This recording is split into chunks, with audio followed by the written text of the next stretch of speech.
100-ാം വർഷത്തിന്റെ മികവിൽ ക്രിസ്മസ് ആഘോഷിക്കാൻ ഒരുങ്ങുകയാണ് തിരുവനന്തപുരം തൂങ്ങാംപാറ പുഷ്പഗിരി സെന്റ് തെരേസ ഓഫ് ലിസ്യു തീർത്ഥാടന ദേവാലയം. 2000 സ്ക്വയർ ഫീറ്റിൽ കൂറ്റൻ മഞ്ഞുമലയും 15 പുൽക്കൂടുകളുമാണ് ഇവിടെ ഒരുങ്ങുന്നത്.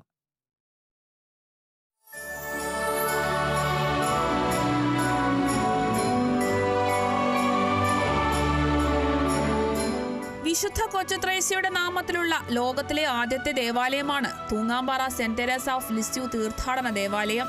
ഈ വർഷത്തെ ക്രിസ്മസ് അനുബന്ധിച്ച് വിശുദ്ധ കൊച്ചുത്രേസ്യ വിശുദ്ധ പദവിയുടെ 3-ാം വർഷത്തിന്റെ ഭാഗമായി വളരെ വിപുലമായ ഒരുക്കങ്ങളാണ് സംഘടിപ്പിച്ചിരിക്കുന്നത്. 2.5 ഏക്കറിൽ മനോഹരമായ ക്രിസ്മസ് പുൽക്കൂടുകളും 2000 സ്ക്വയർ ഫീറ്റിൽ മഞ്ഞുമലയും പെറ്റ് ഷോയും ഉൾപ്പെടെയുള്ള പരിപാടികളാണ് ഒരുക്കിയിരിക്കുന്നത്.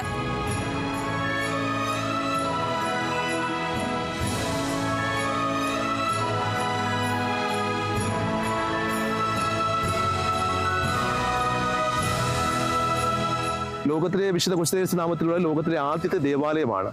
അപ്പം അതുകൊണ്ട് തന്നെയാണ് ധാരാളമായിട്ടുള്ള ആൾക്കാർ ഇവിടെ കടന്നു വരികയും അവർക്ക് വേണ്ടിയിട്ടുള്ള എല്ലാവിധ സജ്ജീകരണങ്ങളും ഈ ക്രിസ്മസോടനുബന്ധിച്ച് ഇവിടെ ഒരുക്കപ്പെട്ടിരിക്കുകയാണ്. തീർത്ഥാടകർക്ക് വേണ്ടിയുള്ള എല്ലാവിധ സജ്ജീകരണങ്ങളും ഇവിടെ ഒരുക്കിയിട്ടുണ്ട്. ലിയോ 14 മാർപ്പാപ്പ പ്രഖ്യാപിച്ചിട്ടുള്ള ദണ്ഡവിമോചനവും ഇവിടെ നടത്തിവരുന്നു. ക്രിസ്മസിന് മുൻപ് പള്ളിയൊരുക്കുന്ന തിരക്കിലാണ് ഇടവകയംഗങ്ങൾ. Kerala vision news, Thiruvananthapuram.